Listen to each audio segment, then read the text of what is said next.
एक वर्ष आहे. राष्ट्रवादी काँग्रेसने लोकसभेच्या जागा या कमी घेतल्या आणि हा निर्णय आम्ही जाणीवपूर्वक केला.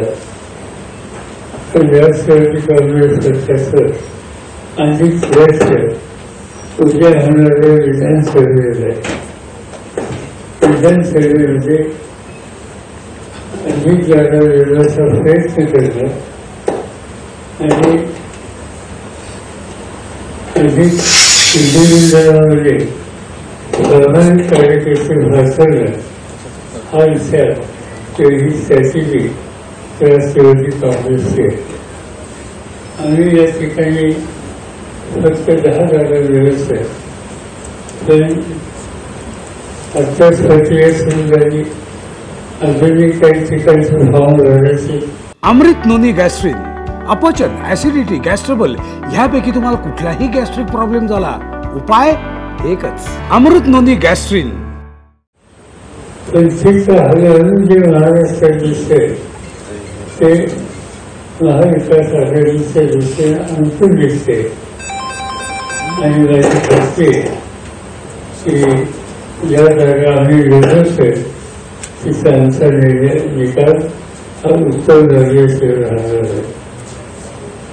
आजच्या लोकसभेमध्ये राष्ट्रवादी काँग्रेस पक्षाचे 4 खासदार होते आणि विरोधकांचे सगळे मिळून 6 लोक होते. ही जी संख्या आहे ती म्हणजे मोठ्या प्रमाणावर वाढ झालेली चित्र या निवडणुकीत दिसेल असं माझं अवघड दिसेल. मी प्राथमिक ही चर्चा होत ठेवतो. तर काही प्रश्न विचारायचे असतील तर ते विचारू. भाजपाने 405चा नारा दिलाय, तो कितपत यशस्वी होईल, काय होईल असं तुम्हाला काय वाटतं? मला सगळं चुकीचं वाटतं.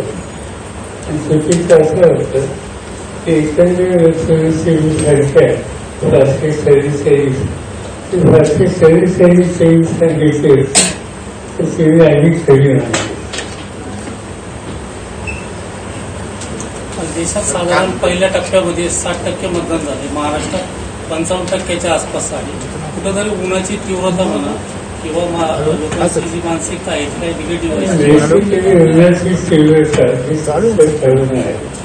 ते बघा गडचिरोली आदिवासींचा नॅशनलाइज ऍक्टिव्हिटी झालं तिथं 70% मतदान.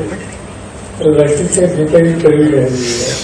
हे करण्याची तीव्रता आणखी आहे. लोकांच्या उदासीनता का आहे राजकीय कार्यकर्ता म्हणून आम्हाला त्याच्यात फरक जावं. देशाचे गृहमंत्री अमित शहा यांनी तुमच्यावर टीका केली. 10 वर्ष शरद पवार यांनी नेमकं काय केलं असं त्यांनी जाब विचारलं. ते जागतिक ठिकाणी मला विचारतात. 2014 ते 2023 10 वर्ष झाली पवारांनी काय केलं. त्यावेळेस फक्त त्यांना सांगू इच्छितो की या 10 वर्षात मी सत्य नव्हतं, ते सत्य आहे.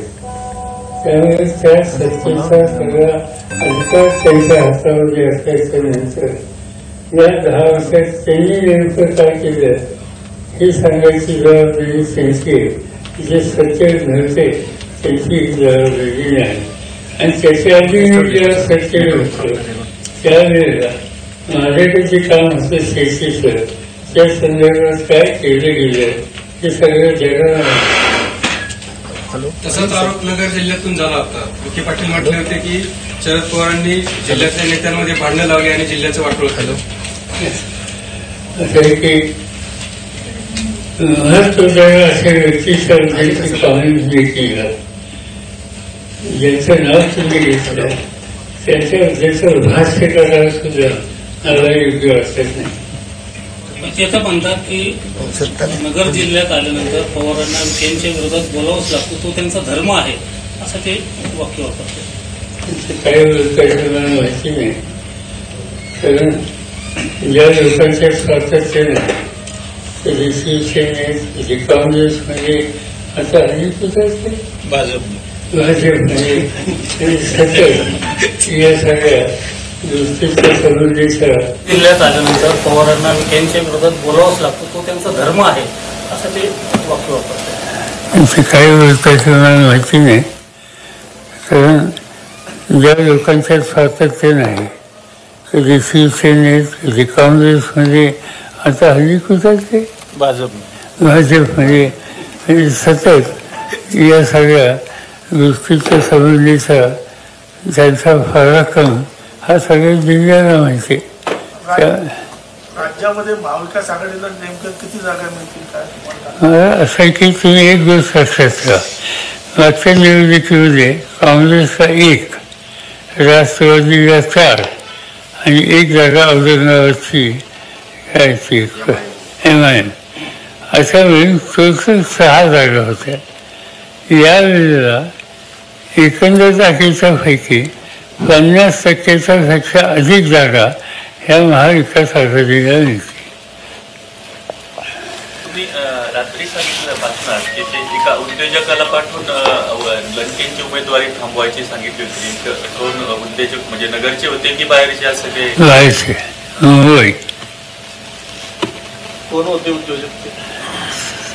ते काही सांगितलं पाहिजे असं नाही. धनगर समाजाला ST प्रवर्गातनं आरक्षण द्यावं अशी याचिका जी होती ती सुप्रीम कोर्टाने फेटाळली आहे.